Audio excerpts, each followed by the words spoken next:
চিংড়ির মালাইকারি তো সবারই প্রিয়, আবার অনেকেরই প্রিয় না। তো যাই হোক, আমার তো ভীষণ প্রিয় চিংড়ির মালাইকারি বানিয়ে ফেলেছিলাম। তাই লাগছে চিংড়িটা ভালো করে ধুয়ে নিয়ে ভালো করে ছাড়িয়ে নিতে হবে। তো চিংড়িগুলো ছাড়ানো হয়ে গেছিলো, সমস্ত চিংড়িগুলো ছাড়িয়ে নিয়েছিলাম পরিষ্কার করে। আর লাগছে নারকেলটা টুকরো করে কেটে মিক্সিতে দিয়ে ভালো করে মিক্সচার করে নিতে হবে।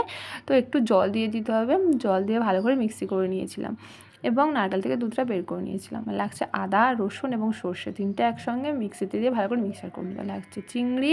আর ছিল আদা বাটা, রসুন বাটা, নারকেলের দুধ, টমেটো, পেঁয়াজ এবং কাঁচা লঙ্কা। চিংড়িগুলোতে দিয়ে দিয়েছিলাম হলুদ, লঙ্কার গুঁড়ো, আর ছিল সানরাইসের জিরের গুঁড়ো আর পরিমাণ মতো লবণ দিয়ে ভালো করে মাখিয়ে নিতে হবে চিংড়িটা ভাজার জন্য।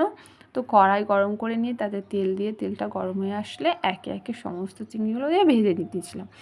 তো সমস্ত চিংড়ি আস্তে আস্তে ভেজে নিতে হবে যেন ভেঙে না যায়। তো সমস্ত চিংড়ি ভাজা হয়ে গেছিলো, তারপরে কড়াইতে তেল গরম করে তাতে দিয়ে দিয়েছি পেঁয়াজটা কিছুক্ষণ নাড়াচাড়া করতে করতে হালকা লাল হয়ে আসলে তাতে দিয়ে দিতে হবে টমেটোটা। তো টমেটোটা দিয়ে দিয়েছিলাম, তারপর দিলাম কাঁচা লঙ্কা, কিছুক্ষণ নাড়াচাড়া করেছি, দিয়ে দিয়েছি আদা বাটা, রসুন বাটা এবং সর্ষে বাটা, তিনটে একসঙ্গে দিয়ে দিয়েছি সানরাইসের হলুদ গুঁড়ো, লঙ্কার গুঁড়ো, আর ছিল পরিমাণ মতো লবণ, জিরের গুঁড়ো দিয়ে কিছুক্ষণ নাড়াচাড়া করতে করতে তাতে দিয়ে দিয়েছিলাম জল দিয়ে কিছুক্ষণ নাড়াচাড়া করতে করতে ফুটে উঠবে, ফুটে উঠলে দিয়ে দিয়েছিলাম নারকেলের দুধটা।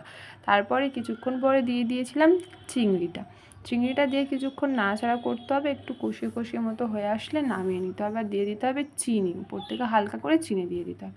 তো মালাইকারি রেডি। ভিডিওটা ছিল এই পর্যন্ত। ভালো লাগলে লাইক, শেয়ার, কমেন্ট এবং অবশ্যই করে চ্যানেলটি সাবস্ক্রাইব করে পাশে থেকো। টাটা।